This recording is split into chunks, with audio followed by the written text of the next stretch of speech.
Hello everyone. I in fact did not delete my channel and give up. However, I did watch a very bad anime with a lot of fan service and underage girls.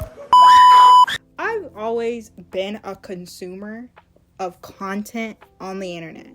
So anything that I could learn outside a classroom was fascinating to me. So Britney Spears, JoJo Siwa, Dream, how China was invented. Anything like that, it just felt so much better to consume it while dopamine was going into my brain and rotting it. Is it culture and you should just deal with it? Or are you, sir, attracted to minors? When I first thought of the question, I wasn't thinking of it in a way where I could make a video about it.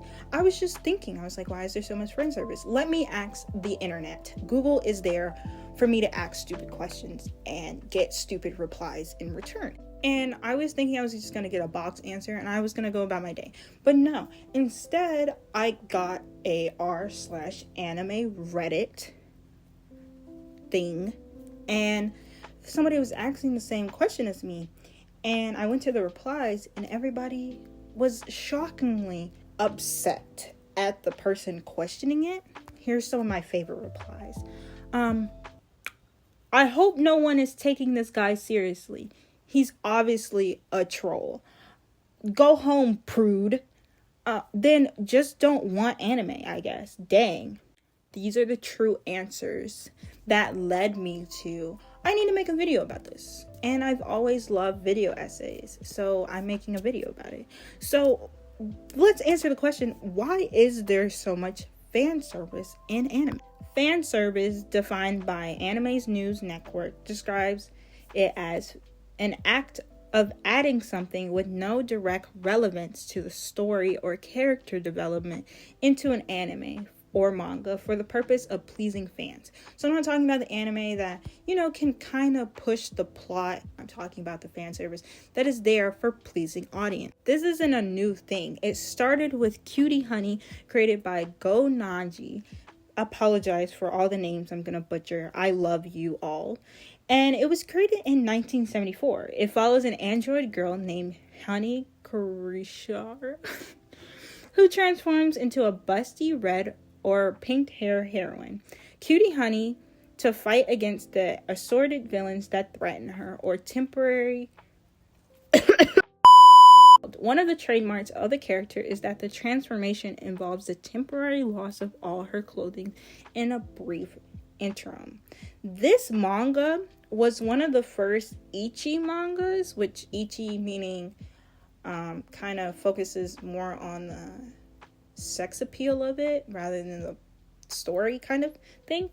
And the reaction of it was well received. Okay, if you don't know how manga is created in Japan, it is a weekly magazine type of thing. So if you want to be special, you have to make your art special. And one of the things that sells is having kind of raunchy scenes in your manga. So we started seeing that develop more and more.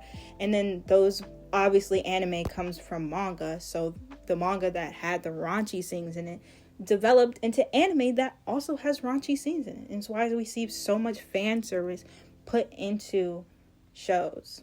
Why is this an issue when that is media? We take risky topics and bring it into public view, such as Yellow Jacket with its cannibalism and Saltburn with its storyline. There's so many different examples that I could give you. So am I just a common Gen Z that wants to burn the government down and make everybody have pronouns and just be a villain? Yes, but I cannot reveal my secret plan. So let's move past that. It's all fine until very small, big-eyed, child-looking, child-acting characters begin taking part in this culture that we've kind of created. Lolicon is a genre of fictional media which focuses on young girl characters, particularly in a sexually suggestive or erotic manner. Lolita can be as young as 12. And this kind of topic is placed in regular day to day. So you don't have to you don't have to go to certain websites to get this kind of content that you want. Lolita is derived from the novel with the same name, a 1955 novel written by Russian-American novelist Vladimir Nabokov. The narrator, a French literature professor who moves to New England and writes under Herbert, becomes infatuated with a 12-year-old girl named Dolores. While this novel wasn't anything groundbreaking and like flipping the world on its side, it was actually very controversial at the time.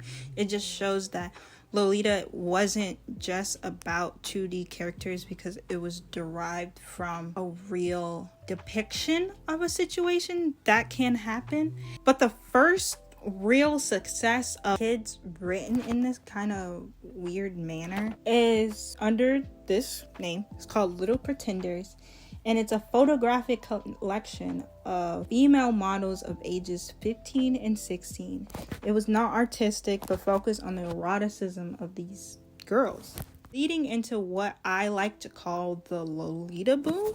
Okay, for this next part, this is not a fact. This is a theory. This is, I put some things together, and this is how I kind of am perceiving the situation. So, before 1999, there was only child laws for you cannot photograph their bits. Let's just say bits. So my thinking is that when you could easily receive children depicted in that way, the Lolita boom wasn't booming. After the 1996 law was passed, where anything that included children in that way was banned, you couldn't easily get that kind of stuff anymore. I had no clue where to fit this quote into, but I needed to share it. Okay, so this guy's the president of Comiket, which is basically like a market for comics and manga and stuff in Japan. And when asked about the Lolitas, he says it a little differently than maybe me and you would say that. He says, "It is about the acceptance and awareness of preference towards eroticism. This is neither pedophilia, not the defilement of girls, but a spiritual longing for affection for little girls and memories of one's own childhood." Yeah, police, he's right over here. So to me and you, it seems like it should be obvious that this is not something you want in cartoons that preteens and teens sometimes watch. And I think while it's not talked about enough because of the response from the community, referencing the Reddit posts, and I've seen a lot of other questions about it from other sites, and all of them are generally met with the same vibe of that, oh, it's in anime, you just, either watch it or don't, kind of that thing, not really seeing it as a problem, but saying it is what it is kind of thing. And I think it's because of the stigma that surrounds anime. Nakamura, who is credited for popularizing the term otaku, he describes otakus as unpopular, withdrawn, not fashionable, living with their moms. So when everybody hears that you read manga, this is what they're thinking, this is what they're seeing. So whenever someone brings up negative points about anime, they are conditioned to shut it down because they don't want to be linked to these people. And I think it has even followed us. We're to the east, right? Or are we the west? I think we're the west. I think it even has followed us to. So when it's brought up that, anime is a little weird, we're kind of being like, no, you don't understand. You don't see it in the way. You know what I mean? So is it anime, or do you, sir, need the police to be called on you? In my opinion, I think it's the police. I think it's one phone call away, Charlie Puth. I don't think that just because indulge in anime that has that kind of content, if you do, a lot of them have good plots. Like No Game, No Life. I personally, when I was little, I loved No Game, No Life. Watching it now, and with the information that I have in the back of my head, I can see it's a little controversial because of the topics we just talked about. But for the storyline, for what it is, I enjoyed it. It was fun. So I don't think just because you watch it or you can sit through an anime with that kind of fan service in it, that means you inherently like girls. I'm not saying that. But I do think when you say, oh, I watched it for the plot, or, oh my God, this anime needs more fan service in it. And I think, yes, one call away, The video is getting really long. And it's going to be a pain to edit, and I'm going to cry. It's going to be hard, but leave a comment, like the video, subscribe. I hope you have a great day, and maybe you might see me again.